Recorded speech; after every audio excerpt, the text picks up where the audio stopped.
Salut, ici Antoine pour Enseigne ta passion avec un nouveau résumé de livre Good to Great de Jim Collins.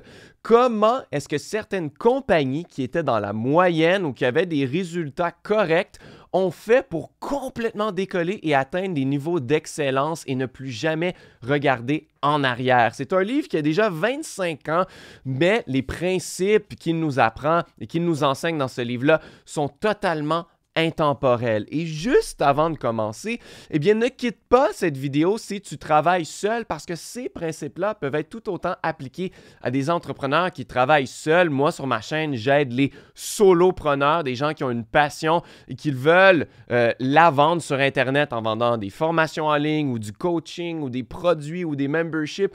Peu importe, ça peut s'appliquer à toi parce que être discipliné dans ses actions, dans ses pensées, c'est des choses que tout le monde peut faire, qu'on soit à la tête d'une entreprise qui a des milliers d'employés ou qu'on travaille pour nous-mêmes.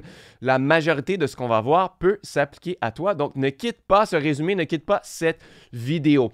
Donc, pourquoi est-ce que ce livre-là se démarque d'autres livres? C'est parce qu'il est basé sur une vraie étude. C'est une équipe de 20 chercheurs qui a analysé plus de 1400 compagnies. Ça a été un travail qui a pris plus de 5 ans et surtout, il n'y avait aucune hypothèse prédéterminée. Ils ne sont pas partis avec une idée en tête de ce que c'est d'être une compagnie excellente. Ils auraient pu se dire « Ah, je crois qu'une compagnie excellente, ça prend un patron qui est visionnaire, ça prend des bonnes acquisitions de compagnie, ça prend un plan stratégique sur plusieurs années. » Ils ne sont pas partis avec ça. Ils se sont dit « On va tout simplement faire notre recherche et on va se baser que sur les faits, que sur les données qu'on a récoltées pour savoir qu'est-ce qui fait que ces compagnies-là se sont démarquées par rapport à d'autres, qu'est-ce qui fait qu'elles ont atteint un niveau d'excellence. On va se baser seulement sur les données. Je trouve que c'est une bouffée d'air frais comparé à tellement d'autres livres business qui ne sont que l'opinion de l'auteur seulement. Et souvent, l'opinion d'une seule personne, eh bien, ça peut s'appliquer seulement à elle. Des fois, ce n'est pas applicable à ta situation à toi. Mais là, vu que c'est des données de plus de milliers de compagnies et que ça a duré pendant 5 ans, on peut savoir que ce sont des principes intemporels qui peuvent s'appliquer n'importe quand à toute compagnie, à tout business, que ce soit en ligne ou ailleurs. Donc, voici les critères qui ont été utilisés pour l'étude. La compagnie, si elle a été choisie pour démontrer de l'excellence, elle doit avoir généré des revenus dans la moyenne du marché ou même plus bas pendant un minimum de 15 ans. Ensuite, elle doit avoir généré des revenus 3 fois plus élevés que la moyenne du marché pendant les 15 années suivantes et plus. Donc, on veut vraiment ce qu'on appelle le tipping point, qu'il y ait un changement qui s'est opéré et que là, la compagnie est devenue excellente, mais qu'elle ne l'était pas au départ, d'où le titre du livre « Good to Great ». Elle était tout simplement correcte et elle est devenue excellente avec le temps et sur une longue période de temps aussi. Et sur les 1435 compagnies qui ont été analysées, seulement 11 compagnies ont respecté ces critères.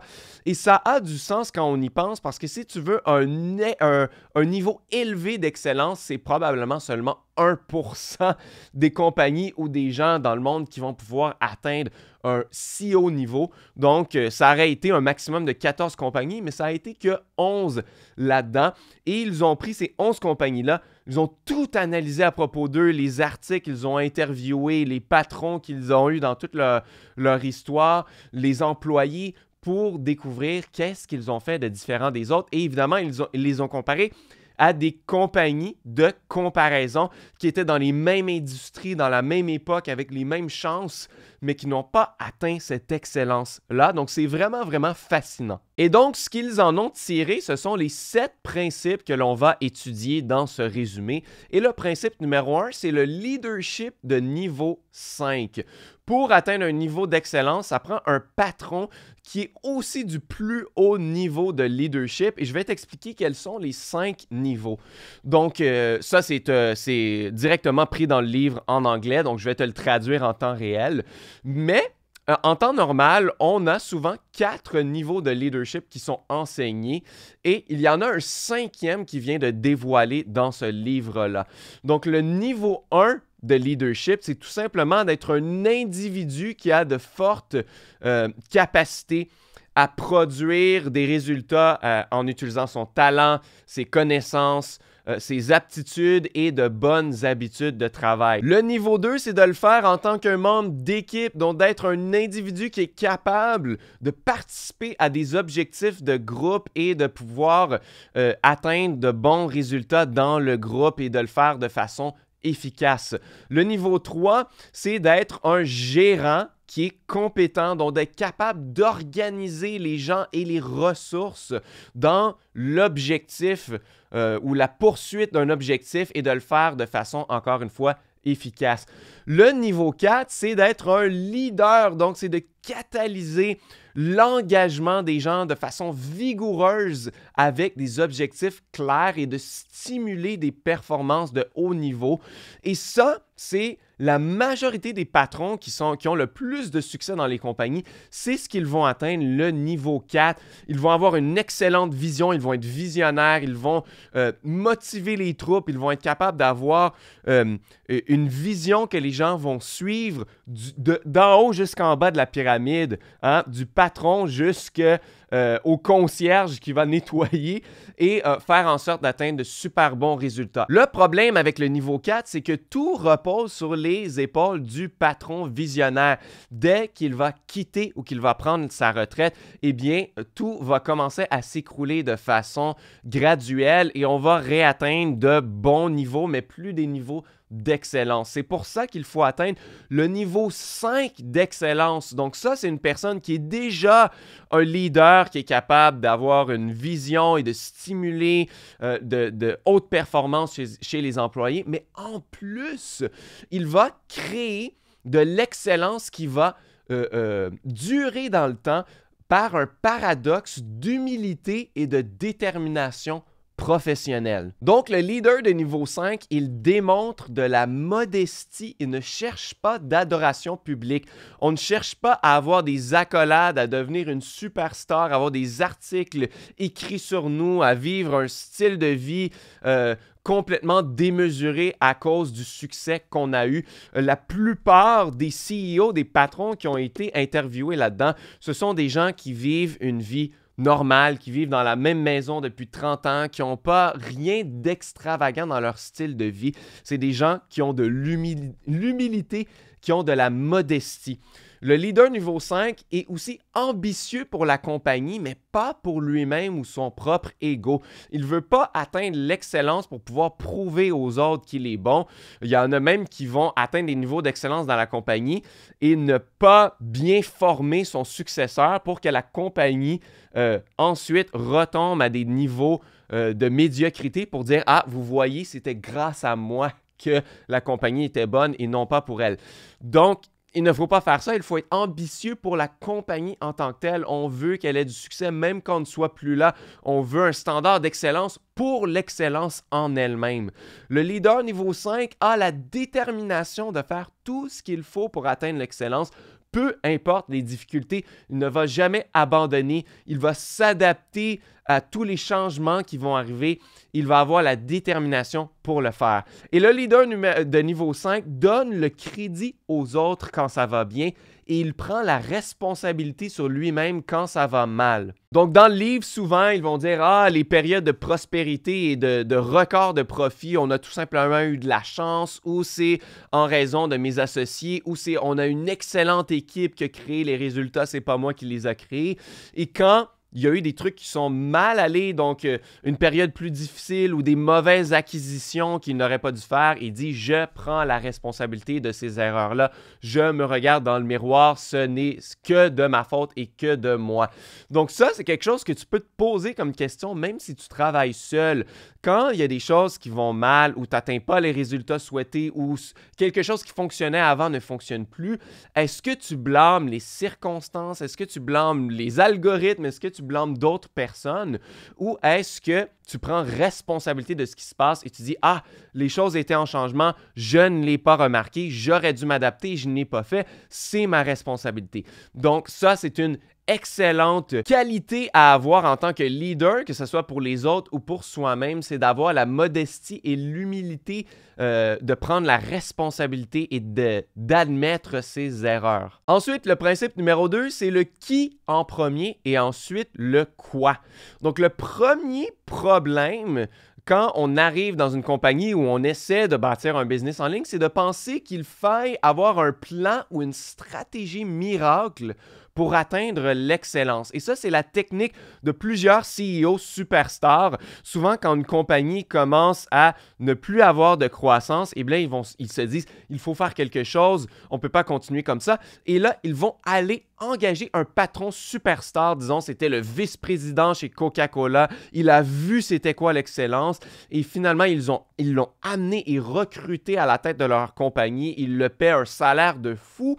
Et là, cette personne-là, ce CEO superstar, là, il va mettre des systèmes en place. Il va arriver avec un plan béton de comment est-ce qu'on va redresser la compagnie et tout ça. Et donc, c'est quelque chose qui est très commun. Et ça, on va le voir bientôt après, c'est un problème. Et le deuxième problème, c'est de penser qu'il faille trouver un moyen de motiver les troupes pour qu'ils adhèrent au plan ou la vision. Donc, non seulement ça prend un superbe plan, ça prend une bonne stratégie, mais ensuite, il faut motiver les gens à suivre cette vision-là pour pouvoir la mettre et la réaliser, la mettre en pratique. Et la réalité, c'est que si les bonnes personnes sont dans les bonnes chaises, le besoin de motiver est presque inexistant. Quand les bons employés sont dans les bons postes, le besoin de motiver est presque inexistant.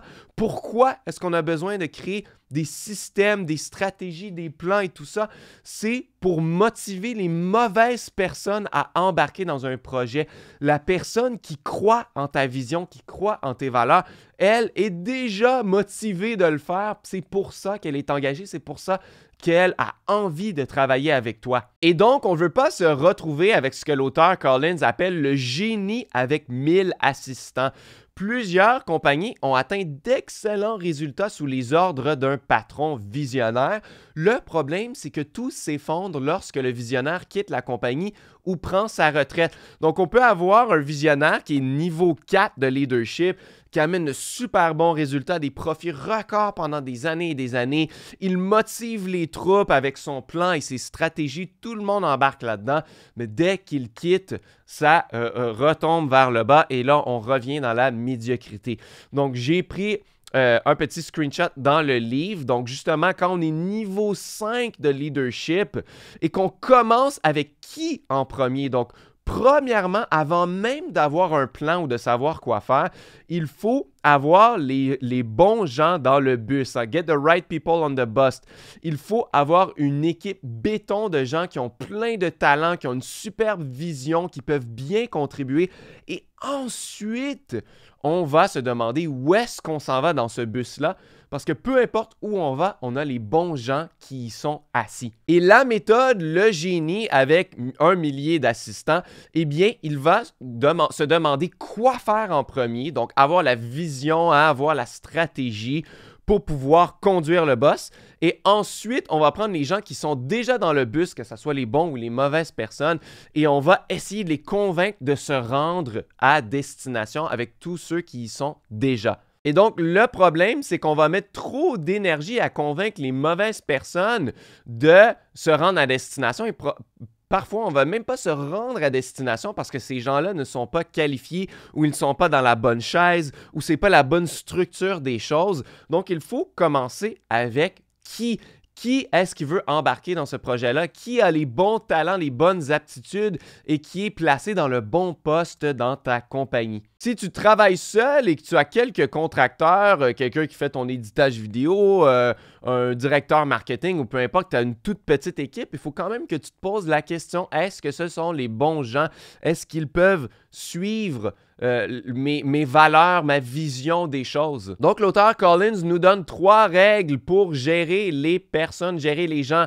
Premièrement, si tu ne trouves pas la bonne personne, n'engage pas. Ne fais pas prendre la meilleure dans le lot. Si elle ne fait pas l'affaire, continue tout simplement de chercher. Ça va enlever beaucoup de problèmes parce que ça sert à quoi de prendre le meilleur des plus médiocres? Si tu n'as pas trouvé, continue de chercher. Numéro 2, quand tu dois faire en sorte que les gens changent, agis et fais des changements. Mets des gens à la porte au lieu d'essayer de changer quelqu'un qui ne fit pas dans le moule, qui n'est pas capable de comprendre ta vision, qui ne partage pas tes valeurs. Tout simplement, fais des changements.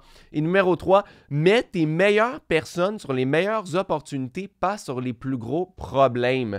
Ça, c'est un exemple dans le livre qui disait on avait quelqu'un qui s'occupait des plus gros clients dans notre compagnie. Il ramenait 90% des profits dans la compagnie et on avait un superbe projet de faire une expansion à l'international. J'ai tout simplement pris cet employé-là qui était le meilleur et je l'ai mis à l'international, même si à ce moment-là, on ne faisait que 1% de profit à l'international.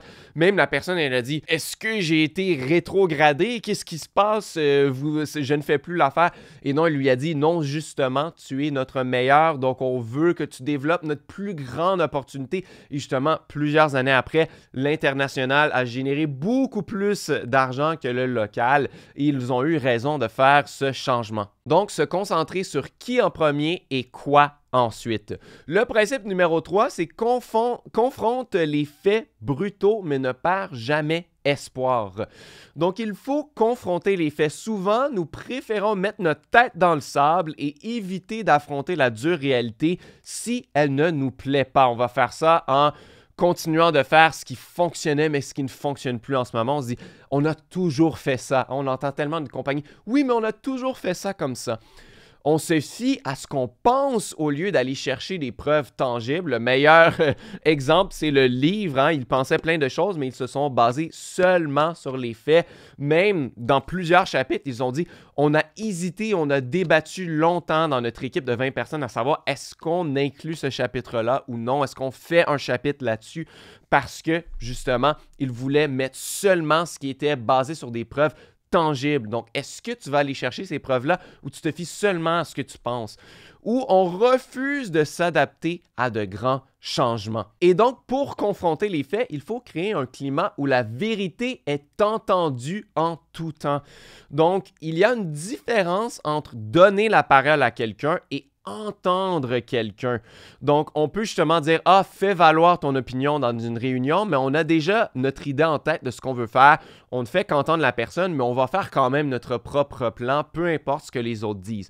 Ça, c'est tout simplement donner la parole, mais ça n'a aucune valeur parce qu'on a déjà notre idée toute faite. Mais entendre quelqu'un, vraiment considérer son opinion et être prêt à faire les changements par rapport à ce que les autres nous disent, ça, c'est réellement entendre et considérer. Donc, il faut créer un climat où les débats sont toujours encouragés et où tous sont entendus. Et justement, dans le livre, il y a plein de chapitres qui n'ont pas été inclus et d'autres qui ont été inclus, alors que l'auteur du livre lui-même n'était pas d'accord. Et il a fini par écouter les autres et dire, pour le bien de cette recherche, pour le bien de ce livre, je vais écouter ce que les autres m'ont dit et on va modifier justement pour atteindre l'excellence avec notre livre. Donc, c'est un peu méta qu'il l'a fait comme ça. Il faut démarrer avec des questions, pas des réponses. Ça touche un peu le point précédent où on disait « Ah, le patron arrive avec son plan tout fait. Voici, j'ai la réponse. J'ai le plan tout fait. » Et non, parfois, d'avoir du recul et d'avoir de la maturité, c'est d'être capable de dire « Je ne sais pas. » Dans le livre, il montre un exemple d'un nouveau patron qui a été engagé dans une compagnie qui est sur le bord de la faillite. Ils perdent 1 million de dollars à chaque jour. Et là, tout le monde se presse et dit « Quel est ton plan? Qu'est-ce qu'on va faire? Comment est-ce que tu vas redresser la compagnie? » Et il a tout simplement dit « Je ne sais pas. » Je ne sais pas. Il a eu l'humilité de dire qu'il ne savait pas. Il a posé énormément de questions. Il a justement consulté tous les gens dans la compagnie. Il a posé beaucoup de questions jusqu'à temps qu'il avait vraiment une compréhension poussée de la situation pour pouvoir prendre de bonnes décisions basées sur les faits réels. Et ça, ces faits-là réels étaient super brutaux. On est sur le bord de la faillite. On perd des millions chaque jour. Et alors, il faut poser plus de questions qu'on essaie de trouver de réponses précocement. Faire une autopsie, mais sans blâmer. De regarder les faits, de dire « ceci fut une erreur », mais on n'essaie pas de pointer des doigts de pourquoi, c'est qui. Et donc, ça ramène au leadership numéro 5 de dire « quand quelque chose va mal, je prends la responsabilité au lieu de blâmer les autres ». Et bâtir des mécanismes de red flag pour pouvoir obtenir du feedback en temps réel. Parce que souvent, il est trop tard quand on obtient du feedback. S'il y a des choses qu'on fait mal, mais parfois, on ne le sait pas sur le coup. S'il y a des clients qui détestent certaines façons de faire ou certains produits qu'on leur donne, eh bien, quand ces clients-là quittent le navire ou ils décident d'aller voir un compétiteur, eh bien là, il est trop tard. Donc, il donne des exemples dans le livre de justement une compagnie qui disait à leurs clients, vous avez le droit de modifier vos factures en temps réel. Si quelque chose sur votre facture n'a pas été utile pour vous ou ça n'a pas fonctionné, eh bien, ne faites que le rayer, modifiez le montant de la facture en soustrayant cette partie-là et renvoyez-nous la facture ensuite et on va vous envoyer le remboursement ou tout simplement envoyez-nous le chèque avec le montant que vous avez modifié. Donc, c'est certain que ça, c'est vraiment intense, mais ça lui dit, justement, on peut savoir en temps réel qu'est-ce qui ne fonctionne pas pour pouvoir ajuster le plus rapidement possible avant d'avoir perdu des clients. L'auteur lui-même, quand il donnait des cours à l'université, il a donné une petite feuille rouge à chacun de ses étudiants. Ils ont dit, c'est un red flag, vous avez le droit de le brandir une seule fois à travers la session pour n'importe laquelle raison, à n'importe quel moment, que ce soit pendant que je donne un cours, que je donne un séminaire, pendant qu'un de vos collègues parle dans des travaux d'équipe, et vous serez écouté. Il a dit, il y a quelqu'un qui a déjà fait ça en plein milieu d'un cours en disant que, justement, vos exemples que vous êtes en train de donner en ce moment ne sont pas basés sur nos besoins réels en tant qu'étudiants. On ne peut pas savoir comment les appliquer à nous. Donc, cette classe, cette leçon dans laquelle on a passé 2 heures ou 3 heures pour l'instant, elle est inutile. Et donc là, ça a été comme un gros choc. Wow, OK, il faut que je change quelque chose. Et il l'a fait en temps réel. Ensuite, ça, c'est une de mes parties préférées du livre. C'est le paradoxe de Stockdale. Je vais expliquer qui est Stockdale ensuite. Le paradoxe va comme suit. Garde espoir que tu réussiras à la fin malgré toutes les difficultés et en même temps, fais face aux faits les plus brutaux de ta réalité. Comment est-ce qu'il a créé ça? C'est inspiré par James Stockdale, qui a été un prisonnier pendant la guerre au Vietnam. Il a été emprisonné pendant 7 ans et demi. Et puis, il a survécu à toute la torture. C'est lui qui a organisé un peu des façons de faire pour les prisonniers, pour qu'ils aient des façons de communiquer entre eux, pour qu'ils aient des façons de ne pas divulguer trop d'informations lorsqu'ils se faisaient torturer. Il a réussi à s'en sortir et à utiliser ça pour sa propre histoire personnelle. Il a été super médaillé par la suite. Et il a dit dans le livre que justement les gens qui ne survivaient pas dans cette prison-là, c'était les optimistes. Et là, il s'est dit, comment ça, les optimistes? Oui, parce que c'est des gens qui se disaient, ah, d'ici Noël, on va être sortis, on va être secourus. Et là, Noël arrivait, pas secouru encore. OK, d'ici Pâques, on va être secouru. Pâques arrivait, pas secouru encore. Et là, à force d'être optimiste, il ne faisait que déprimer parce qu'il ne voyait échec après échec que finalement, ça n'arrivait pas et ces gens-là se laissaient mourir, ils se laissaient avoir, ils n'avaient plus aucun optimisme. Donc Stockdale, lui, comment est-ce qu'il a survécu? C'est qu'il a gardé espoir qu'à la fin de tout ça, il allait être secouru, qu'il allait en ressortir encore plus fort qu'avant malgré toutes les difficultés, mais il faisait quand même face aux faits les plus brutaux de sa réalité, qu'il était torturé, il avait une jambe cassée, parfois il voulait même l'utiliser pour dire « Hey, vous voyez, on traite bien nos prisonniers ici. » Et pour ne pas être utilisé comme la mascotte comme ça, il s'est coupé dans son visage, il s'est battu lui-même pour ne pas pouvoir être utilisé pour démontrer que les prisonniers étaient bien traité alors que ce n'était pas le cas. Donc, c'est d'utiliser le principe de Stockdale dans sa vie aussi. Si tu as un business en ligne et que tu n'as pas encore percé, tu ne fais pas encore beaucoup d'argent et tout ça, eh bien, garde espoir que tu réussiras à la fin, que tu seras capable d'atteindre les profits que tu veux, d'avoir la vie rêvée, mais fais aussi face aux faits les plus brutaux de ta réalité. Ce que j'ai fait ne fonctionne pas, il faut que je m'adapte, il faut que je change complètement mon modèle d'affaires ou... Tout ça pour dire qu'on fait face aux difficultés les plus brutales, mais on sait qu'à la fin, on va réussir parce que justement, on a la drive, la motivation de se rendre jusqu'au bout, peu importe les difficultés. Ce qui nous mène au principe numéro 4, qui est le concept du hérisson. On dirait que c'est une fable de La Fontaine, mais ce ne l'est pas vraiment. C'est un article qui a été publié, je ne me rappelle plus de l'auteur, et c'est le hérisson et le renard. Donc, le renard, lui, il sait beaucoup de choses. Il est très intelligent, il est capable d'adapter sa stratégie, d'essayer plein de choses. Et le hérisson, il n'en sait qu'une seule chose, c'est que quand il y a un danger, je me roule en petite boule et je fais ressortir seulement les épines, les pics, pour que les prédateurs ne puissent pas me toucher. Et pourtant, le hérisson gagne toujours. Le renard, il va rôder alentour, il va se dire « Ok, je vais... sauter directement sur le hérisson. OK, ça ne fonctionne pas. Je vais attendre qu'il ne suspecte pas. Je vais attendre qu'il soit dans la forêt et le prendre par surprise. Je vais creuser un trou. Et là, il s'invente plein de façons, plein de stratégies, mais à chaque fois, c'est la même chose. Juste au moment de sauter, le hérisson se met en petite boule. Le renard ne peut plus le toucher. Il ne sait pas comment faire pour pouvoir le manger. Et finalement, il s'en va. Donc, le principe ici, c'est que c'est mieux d'avoir une seule valeur, une seule façon de faire les choses, une seule vision et de s'en tenir à cette vision-là par simplicité, parce que la simplicité gagne tout le temps. Le renard, il va essayer mille et une choses, il va rôder alentour, jamais sans se rendre au but, parce que ça ne fonctionne pas de fragmenter son énergie dans plein de choses différentes. Il faut en mettre dans une seule.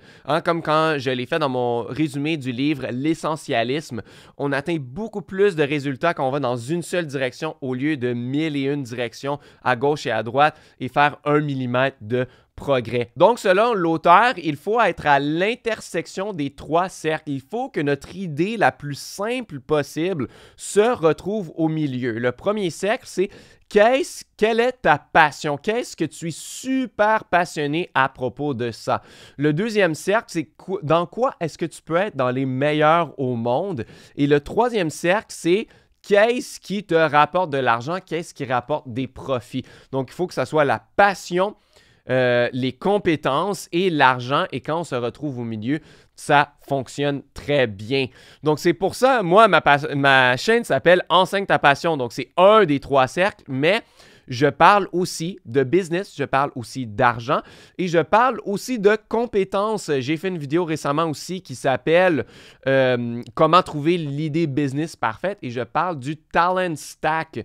Donc, je ne crois pas vraiment qu'il faut être le meilleur au monde dans quelque chose. Souvent, c'est trop difficile à atteindre d'être le meilleur, mais on peut faire une synergie de plusieurs de nos talents qui font qu'on est unique. Donc, moi, si j'avais à modifier un peu les 3 cercles, je ferais évidemment la passion, l'argent, mais ici, je dirais qu'est-ce qui fait que tu es unique? Quelle combinaison de talents est-ce que tu as qui font que tu peux être unique? Et souvent, quand quelque chose ne fonctionne pas ou qui fait qu'on n'atteindra plus l'excellence, c'est que on était au milieu à l'intersection de tout ça et on a tranquillement quitté l'intersection parce qu'une opportunité s'est présentée de faire beaucoup d'argent, disons, mais ce n'était pas quelque chose qu'on était passionné à propos de ça. Donc, je fais quelque chose, mais là, c'est seulement un ou des 2 cercles et là, on perd notre raison d'être, on perd pourquoi on le fait. Et finalement, beaucoup de mes résumés de livres se rejoignent. Ça pourrait aussi rejoindre le résumé de Start with Why. Pourquoi est-ce qu'on fait les choses? Eh bien, ça revient beaucoup à ça, hein? La passion. ce qu'on est bon et ce qui nous rapporte de l'argent. Parce que si on est passionné à quelque chose et on est bon là-dedans, mais ça ne nous rapporte pas d'argent, mais on n'a pas de business et finalement, on ne peut pas faire ça pour gagner notre vie. Donc, l'argent, ça reste important aussi, mais ça ne doit pas être la seule vision, la seule raison de faire ce que l'on fait. Et au bout du compte, ce qui se retrouve au milieu doit être une seule chose et ça doit être très, très simple. Donc, dans le livre, il donne l'exemple de la compagnie Walgreens, qui est une compagnie de pharmacie. Et eux autres, ils faisaient beaucoup plus que de la pharmacie avant. Et là, ils se sont dit, sur quoi est-ce qu'on est passionné? Sur quoi est-ce qu'on peut être les meilleurs au monde? Et ils en sont venus à un concept super simple, créer une pharmacie la plus accessible et la plus pratique pour les Américains. Tout simplement, la pharmacie la plus pratique et la plus accessible pour tous les Américains. Et voilà, ça se retrouvait ici parce qu'il disait on peut être les meilleurs, on a déjà beaucoup d'expérience en pharmacie, on a tout simplement qu'à aller all-in dans la pharmacie. On peut vraiment maximiser les profits qu'on va faire avec chaque client qui entre dans notre pharmacie et on est vraiment passionné par ce produit parce qu'on le fait déjà depuis une dizaine d'années. Les médicaments, ça peut sauver des vies, ça prend soin des gens et donc on est passionné à propos de ça. Et la simplicité de tout ça, le concept hérisson se retrouve au milieu. Donc pose-toi la question, qu'est-ce qui se retrouverait au milieu des trois cercles pour toi? C'est quoi tes plus grandes passions? Sur quoi es-tu bon et quelle est la synergie de tes talents? Et qu'est-ce qui peut rapporter de l'argent dans tout ça? Et trouve l'expression la plus simple de tout ça et tu vas avoir une idée business gagnante. C'est ce que tu vas pouvoir te fier là-dessus pendant des années et des années pour avoir du succès et atteindre l'excellence. Ce qui nous mène au principe 5, une culture de discipline. L'objectif, c'est de créer un système qui est basé sur les trois cercles, donc la simplicité de ce qu'il y a au milieu, tout en laissant la liberté aux employés ou à soi-même de l'appliquer avec leur ou sa propre créativité. Donc, on ne veut pas être pris dans un système où on est obligé de faire des choses, d'être micromanagé, de faire les choses exactement telles qu'elles doivent l'être. On a un système, on a une valeur, on a une idée globale et ensuite, on peut utiliser notre créativité pour l'appliquer comme bon nous semble. Donc, moi, dans mon business en ligne, mon système global, c'est d'avoir de l'acquisition de clients par le marketing de contenu. Donc, mon système, c'est de faire un contenu chaque semaine, peu importe ce qu'il arrive, de contacter ma liste mail au moins une fois par semaine aussi, de faire des promotions à ma liste mail, de créer un nouveau produit par année.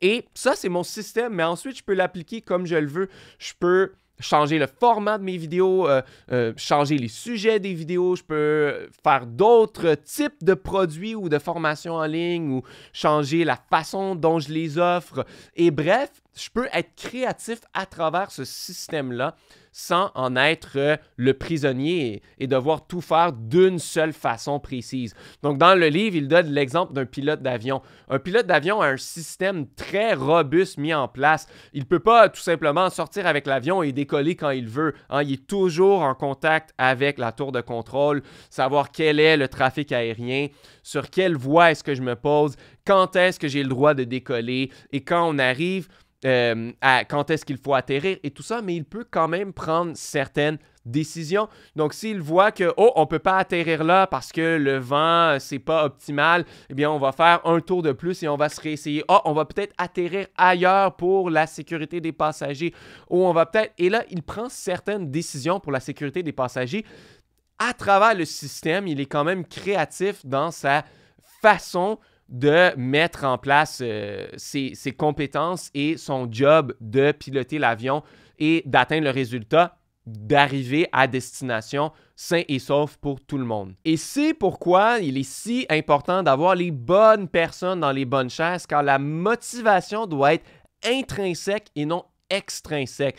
Donc, on ne doit pas motiver les gens à être disciplinés à l'aide de bonus ou d'encadrement ou même de tyrannie. Si on parle d'un patron qui veut exactement que ça soit sa façon des choses, eh bien, c'est comme un modèle un peu tyrannique et les gens, par peur, vont faire ce qui leur est demandé. Ils ne veulent pas perdre leur job et tout ça. Et donc, on ne veut pas que ça soit comme ça. On veut que les gens aient une certaine liberté d'exercer leur créativité à travers le système et donc on le veut qu'il soit discipliné de façon intrinsèque. Et l'important, c'est d'être assez discipliné pour toujours rester à l'intersection des trois cercles. Certaines opportunités peuvent être alléchantes, mais doivent être refusées systématiquement. Donc, comme je l'ai expliqué avant, on peut être au milieu, on a trouvé notre bonne vision, notre bonne simplicité, et là, on a plein de choses qui arrivent qui ne nous passionnent plus et qui requièrent de faire encore plus d'argent pour pouvoir être en croissance. Et là, finalement, on se retrouve à être à cette extrémité du cercle. Et là, on s'en va vers la médiocrité parce qu'on a perdu notre raison d'être, on a perdu la raison d'être de notre compagnie. Et il peut donc aussi être intéressant de mettre en place une not to-do list pour s'empêcher de faire ce qui n'est pas essentiel. Quoi ne pas faire au lieu de quoi faire? Parce qu'une to-do list, des fois, elle peut devenir tellement longue qu'on a trop de choses à faire, on travaille beaucoup trop. Et moi, c'est ce que j'ai mis en place énormément dans mes business en ligne. J'ai beaucoup éliminé de choses. Donc, je me disais, par exemple, est-ce que utiliser les réseaux sociaux, c'est ce qui me rapporte de l'argent? Dans mon cas, non, alors je l'ai éliminé. Est-ce que de suréditer mes vidéos, c'est quelque chose que je peux être dans les meilleurs au monde pour avoir justement les meilleurs taux de visionnement sur mes vidéos? Non, je suis meilleur quand je suis non scripté, quand j'y vais de façon authentique, quand c'est pas super édité. Et donc, j'ai laissé faire de faire du suréditage de vidéos. Il y a plein de sujets sur lesquels je suis pas passionné à propos de ça et donc je vais tout simplement pas les choisir et pas faire des vidéos là-dessus, même si ce sont des sujets plus populaires qui pourraient m'amener plus de trafic. Je ne les fais pas, donc je suis bien conscient de ça, qu'il faut toujours que je reste au milieu. C'est quelque chose que tu peux te demander toi aussi dans les genres de contenu que tu veux créer. Est-ce que c'est vraiment à l'intersection des trois cercles? Ensuite, le principe 6, c'est les accélérateurs technologique. Donc, il faut garder en tête que le livre a été écrit en 1999, 2000, 2001. Donc, ça fait 25 ans. C'est sûr que la technologie a beaucoup changé depuis, mais il y avait beaucoup de sagesse et je trouve que ça s'applique encore même aujourd'hui. Donc, le principe de base, c'est que la technologie ne doit pas être un créateur de momentum, mais bien un accélérateur de momentum. Il ne faut pas penser qu'on va utiliser la technologie en premier lieu pour avoir du succès. C'est le contraire. Il faut avoir fait le travail avant, avoir du leadership de niveau 5, avoir les bonnes personnes dans les bonnes chaises, faire face aux faits brutaux, d'avoir justement l'intersection de nos trois cercles et la simplicité et d'avoir la discipline, une culture de discipline. Quand tout ça est fait, le momentum est déjà parti et on utilise seulement la technologie pour l'accélérer encore plus au lieu de se baser directement sur la technologie. Et je crois que l'intelligence artificielle, c'est le meilleur exemple en ce moment. Il y a plein de gens qui essaient de créer des business basés sur l'intelligence artificielle et de faire de l'argent qu'avec l'intelligence artificielle. Mais ça, c'est une mode. Ça ne va pas fonctionner à long terme de faire de l'argent avec ça parce que ce n'est pas une compagnie en tant que telle. L'intelligence artificielle peut être utilisée pour accélérer le momentum d'un business en ligne qui est déjà bien implanté, qui a déjà bien de clients dont les gens font déjà confiance. Mais si tu veux démarrer avec ça, ça ne durera pas dans le temps, ça n'atteindra pas une excellence. Il ne faut pas se lancer tête première dans de la technologie sans comprendre comment elle s'intègre dans nos trois cercles et comment on peut l'utiliser différemment et intelligemment. Donc, il faut adopter une attitude de ramper, marcher et ensuite courir, même en temps de grands changements technologiques. Hein? Quand l'Internet est arrivé, ce qui était justement en plein milieu de ce livre-là, eh bien, il y en avait plein qui sautaient sur l'Internet en disant « c'est la nouvelle technologie qui va tout changer ». Et finalement, ils n'avaient pas les bonnes bases mises en place et ça a été un flop. Tandis que certaines compagnies qui étaient déjà bien implantées se sont dit « attends un petit peu, on va prendre notre temps, même si les changements s'opèrent très rapidement, pour bien comprendre comment est-ce qu'on va l'intégrer dans notre système à nous pour que ça accélère ce qu'on a déjà bien fait, l'excellence qu'on a déjà atteinte, au lieu de le faire sous forme réactionnaire pour le faire le plus vite possible, être le premier à le faire et mal l'implanter. Et dans leur recherche, il n'y a aucune évidence qui n'a été trouvée qui supporte que le déclin d'une compagnie soit dû au changement technologique. Hein, évidemment, il ne faut pas être un retardataire, il ne faut pas dire « Moi, dans ma compagnie, je n'utilise pas l'Internet. » Non, c'est sûr que là, tu serais beaucoup trop en retard. Mais même si tu es une compagnie en ce moment qui n'utilise pas l'intelligence artificielle, eh bien, tu peux quand même avoir plein de succès, même si tu es, entre guillemets, en retard. Ben, si je les fais anglaises ou françaises, les guillemets. Mais parce que à travers les époques, il y en a eu tout le temps des nouvelles technologies, les chemins de fer, l'électricité, la radio, les ordinateurs, l'Internet et maintenant l'intelligence artificielle. Et il y a plein de compagnies qui ont quand même survécu s'ils n'ont pas pris l'électricité dès la première année ou s'ils n'ont pas utilisé les ordinateurs dès les premières années. Évidemment, avec le temps, on apprend à ramper, on apprend à marcher, on apprend à courir. On veut intégrer ces technologies-là, mais ce n'est pas sous forme pressée ou réactionnaire qu'on le fait. C'est en analysant comment est-ce que ça peut accélérer notre momentum. Et le principe numéro 7, c'est le volant d'inertie et la boucle de l'échec. Donc, comment est-ce qu'on peut prendre tout ça et avoir du succès avec ou ne pas le faire et avoir de l'échec et de la médiocrité avec ça. Donc, il met tout ça dans une roue, tous les concepts qu'on vient d'étudier. Donc, le leadership de niveau 5, qui avant le quoi, affronter les faits brutaux, le concept de l'hérisson, la culture de discipline et les accélérateurs technologiques. Donc, c'est les gens disciplinés, les pensées disciplinées et l'action disciplinée. Et ensuite, tout ça va aller rouler ensemble et c'est comme ça qu'on va avoir notre breakthrough, notre point où on est catapulté vers l'excellence et on veut continuer cette roue-là. Donc lui, il dit, imagine une grosse roue qui pèse 5000 tonnes. On va essayer de la pousser, ça va à peine bouger et là, on va exercer de la force dessus. Ça va bouger un tout petit peu et là, quand ça commence à bouger, eh bien là, on applique de la force et ça devient de plus en plus facile, ça va de plus en plus vite. Et là, on appliquait la même force qu'au début, mais ça va 2 fois plus rapidement. Et plus on y va, plus on a besoin d'exercer de la force et ça devient facile. C'est parce que chaque petite chose accumulée une après les autres va créer le momentum, le build-up qui va nous donner notre breakthrough après, notre percée en français si on veut. Donc, appliquer les principes précédent ne se voit pas, c'est un travail invisible. Justement, tous les employés qui ont été interviewés dans le livre, ils ont dit qu'ils n'avaient pas senti le changement s'opérer dans la compagnie. Il n'y avait aucun nom donné au changement, aucun slogan, aucun événement, programme ou plan qui a été fait. Dans le livre, il utilise l'exemple de l'œuf. Hein? Quand on voit un œuf, l'œuf est pondu, il va rester pareil du début jusqu'à la fin. Nous, on ne voit pas ce qui se passe à l'intérieur. Tout ce qu'on voit, c'est qu'à un moment donné, l'œuf craque et un poussin est en train de sortir. Mais du point de vue du poussin qui est à l'intérieur de l'œuf, il y a énormément de changements qui se sont opérés. Il s'est carrément créé du début à la fin, du petit fœtus jusqu'au poussin. Il a grandi. Eh bien, c'est un peu ça qui se passe dans ta compagnie ou même dans ton business en ligne si tu travailles seul. Tu vas mettre toutes ces choses-là en place, petite brique par petite brique. D'un point de vue extérieur, rien ne va paraître. Hein? Tu n'auras pas beaucoup de vues sur tes vidéos, tu n'auras pas beaucoup d'argent qui va être fait et tout ça. Donc, on va penser que tu n'as pas eu de succès. Et là, tout d'un coup, il va avoir une percée. Et là, tout le monde va dire « Ah, c'est un succès d'un soir. Et il a toujours eu du succès, cette personne-là, mais il n'a pas vu tout le travail qui a été fait avant, qui était invisible. » Et souvent, ça se déroule sur plusieurs années. Donc, dans les 11 compagnies qui ont été étudiées ici, eh bien, la plus rapide qui a eu ce changement-là drastique, ça s'est fait en 2 ans.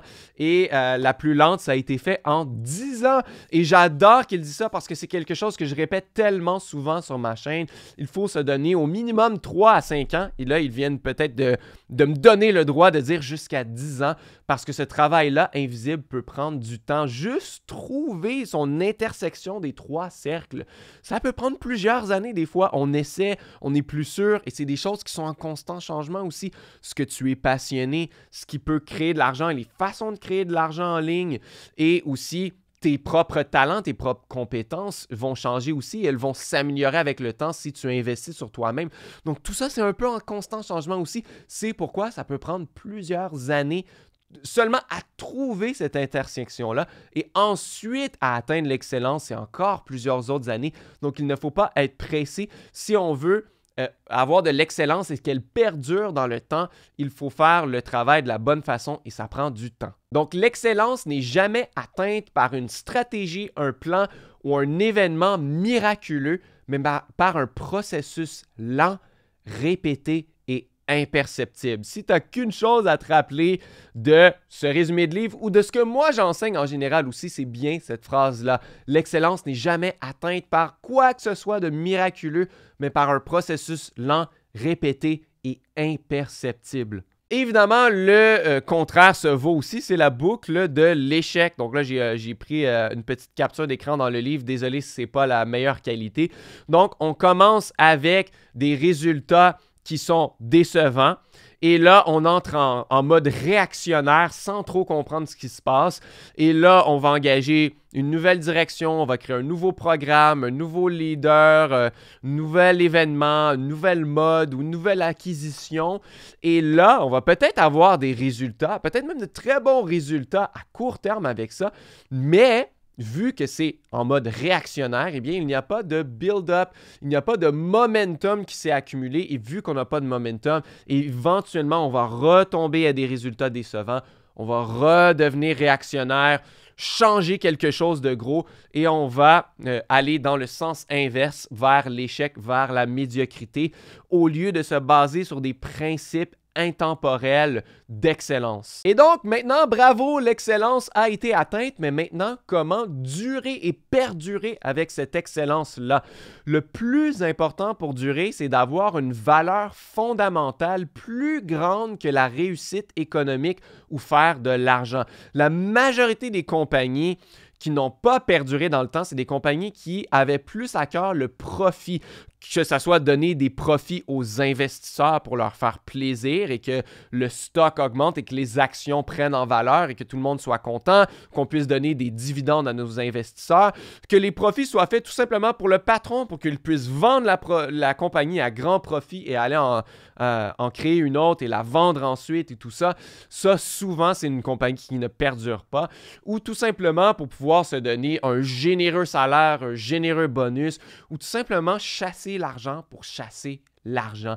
Ça ne peut pas perdurer dans l'excellence si on ne chasse que l'argent et que l'objectif numéro 1, c'est la réussite économique. Donc, les grandes questions, c'est pourquoi fais-tu ce que tu fais?